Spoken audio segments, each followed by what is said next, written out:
Welcome to Creative Imperfections, the podcast where perfection is overrated and messy magic gets the spotlight. I'm so glad you're here. There's a quiet trap creatives fall into. It doesn't look dangerous at first. In fact, it looks like ambition, goals, vision boards, metrics, results. But over time, that tightens. It's called outcome obsession. Outcome obsession is when your joy, confidence, and sense of worth get outsourced to something that hasn't happened yet. The booking, the launch numbers, the download count, the email reply, the yes. And until that thing shows up, you're suspended, waiting, judging yourself, second-guessing everything. But here's the problem with that, and what most people don't want to admit. Creatives don't quit because they lack talent. They quit because they tie their identity to outcomes that they can't control. And that is exhausting. Outcome obsession is exhausting. Let's be honest here. You didn't start creating because of the outcomes.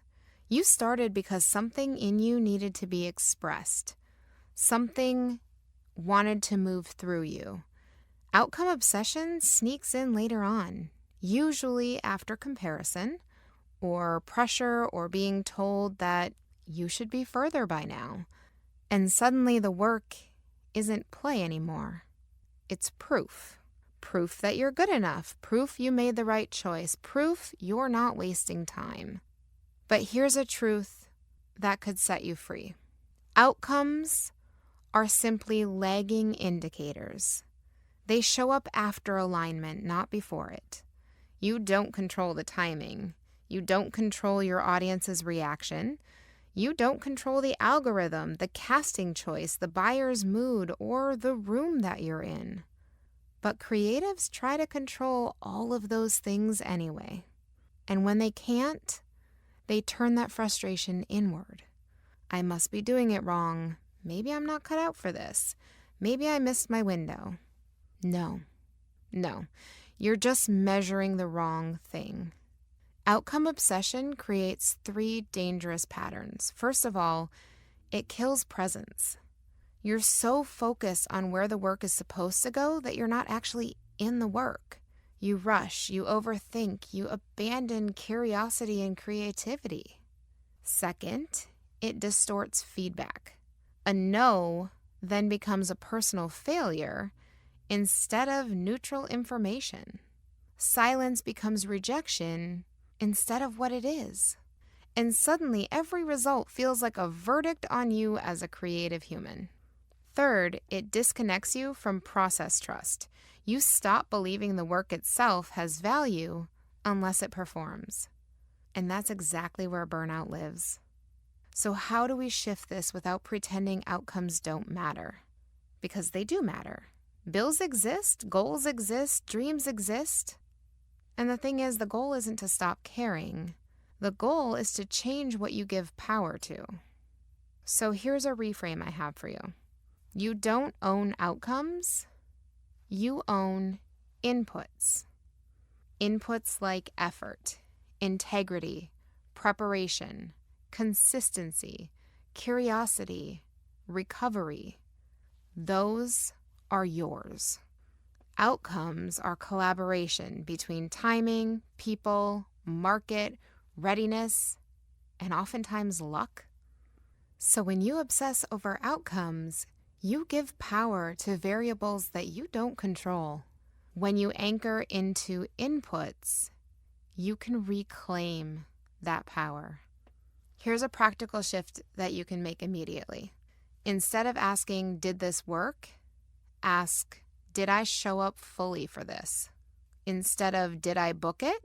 Ask, did I honor the work?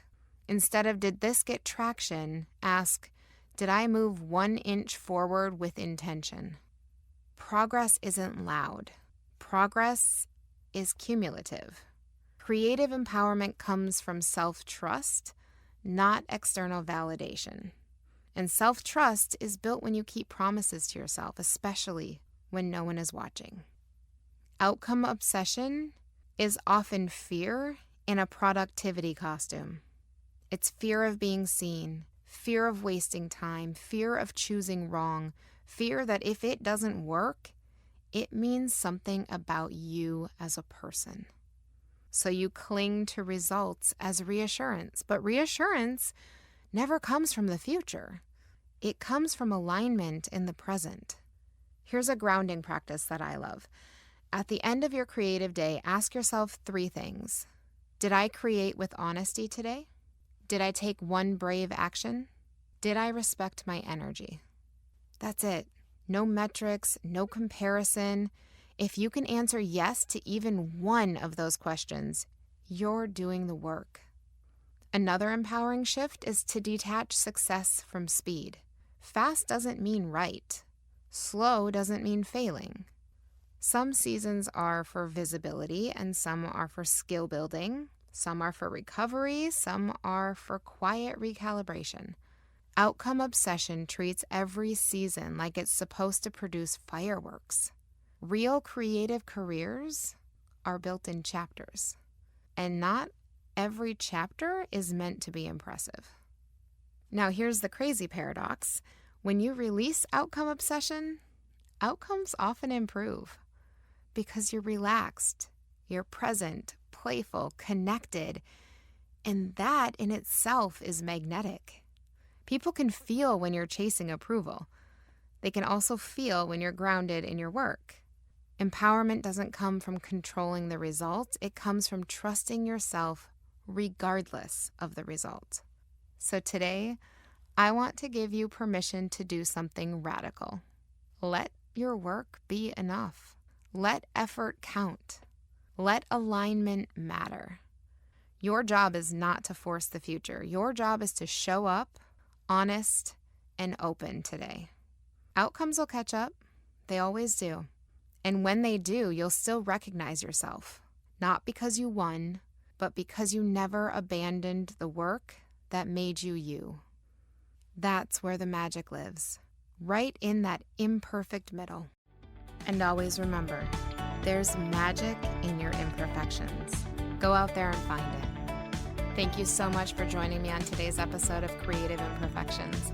If you have a friend who could use this advice right now, please feel free to share this with them and make sure you subscribe.